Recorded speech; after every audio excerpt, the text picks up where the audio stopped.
What is up, guys? Tomatron the One here, and today I have a review of the brand new, recently released Push Along Darcy. Now, this model is very elusive at the moment because it is currently and most likely still going to be exclusive to the Lookout Mountain multi-pack.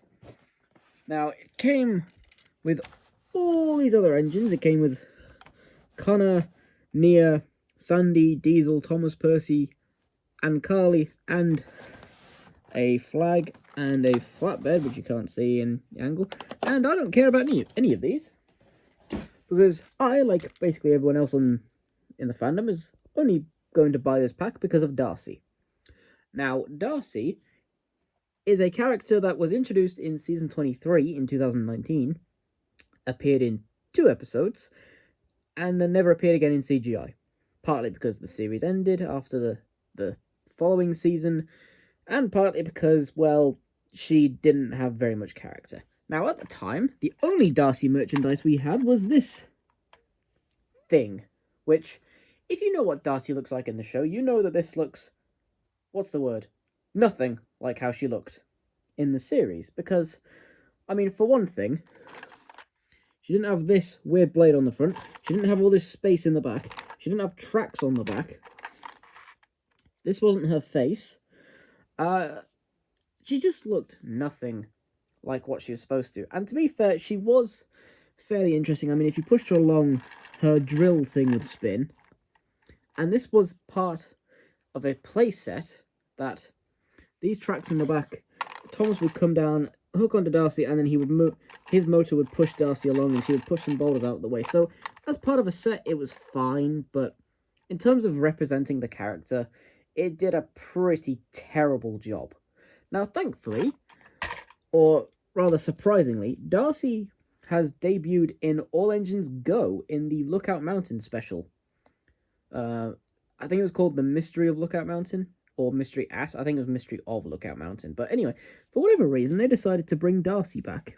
And spoiler alert for the film, she was the Mystery of Lookout Mountain. Now, originally I thought that she was going to be part of a team of construction workers, possibly the pack, that were drilling into or digging into Lookout Mountain, and they were going to discover something in it, and that was the reason why they brought her back, because she was going to be digging into it. But no, it turns out she was the Mystery of Lookout Mountain.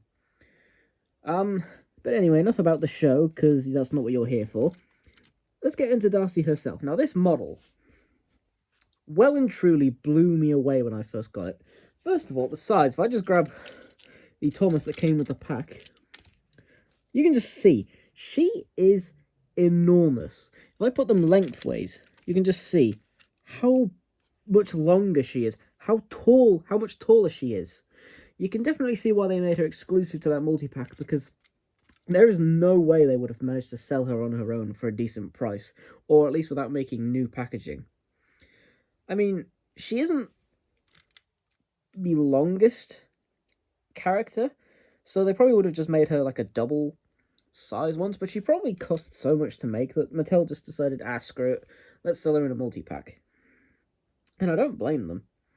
But getting onto the model herself, she is based off of her appearance in All Engines Go, which in itself is based off of her appearance in CGI, and for being based on one series in particular, she looks really, like, accurate to CGI. I mean, if you take away the face and the red visor and the red windows, she's basically dead on accurate to her CGI model. She doesn't have a name anymore, which is one thing that this version did have. It did have a name, because in CGI she did have a name on her side, but in All Engines Go, any characters that have names on them have had their names taken off, probably because of making it easier for international releases or something, but other than that, you could pass this off quite easily as a CGI Darcy.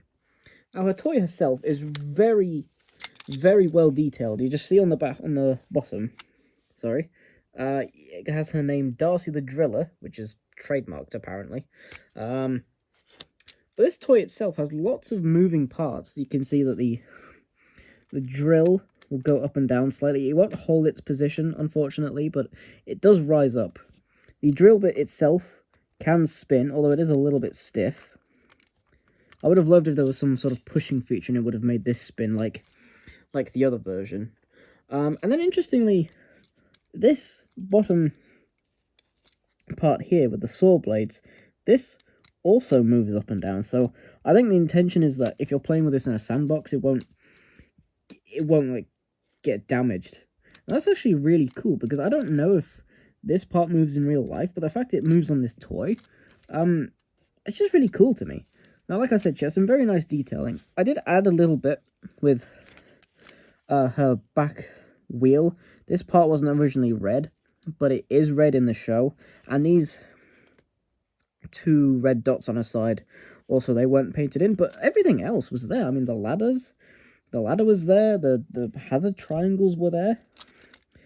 It's just very well detailed, especially for, like, the size. I mean, you already saw the size comparisons, but she's a very big toy.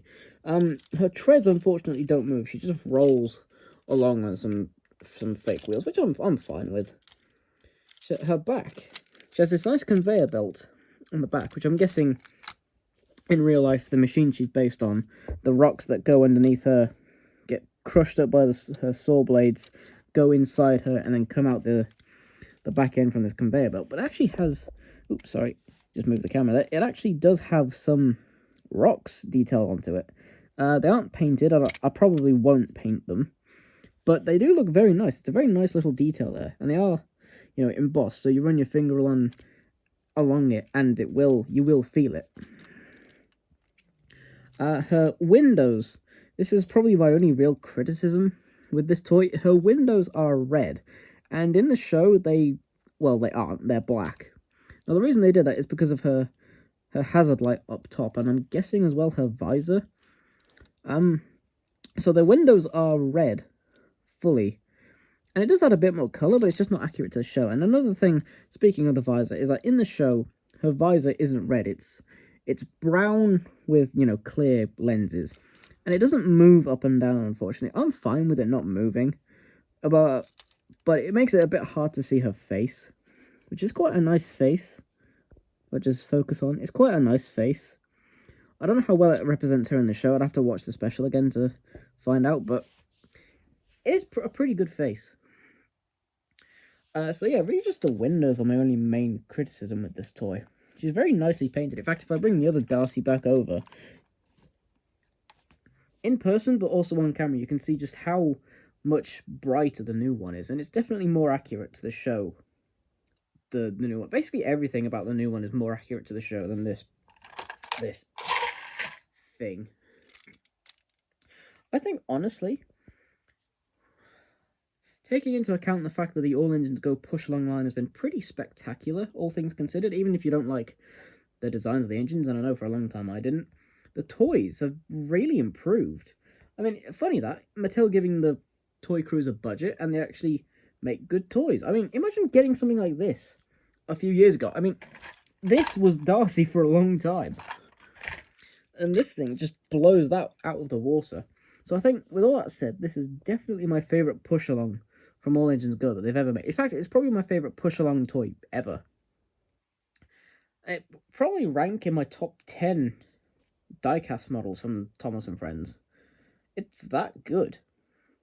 So if I had to give this a score, I would definitely give it an 8 out of 10. The only minor detractions are the fact that you can only get her in a multi-pack with several other engines you might or might not care about. But I would say that the pack is probably worth it to get all those variants, some of which I think are exclusive, but also for Darcy. She is fantastic. So the only detractions I'd say is that the fact you can only get her in the pack, and that her windows are red. But other than that, she's basically perfect. So I would highly, highly recommend getting her if you can. If you can get a second hand, I'd say do so, because she is definitely a great model to have. But if you can only get her with the pack, I would recommend it. I got my pack on Amazon UK personally, and on there, it was only going for about £44, not including postage, which is a pretty good deal, all things considered. So if you can get this model, I highly recommend you do. So I'd say that's about it for this review, so thank you for watching. Sorry for my voice, I'm a bit sick at the moment, but hopefully in the next few days it'll improve. So thank you very much for watching.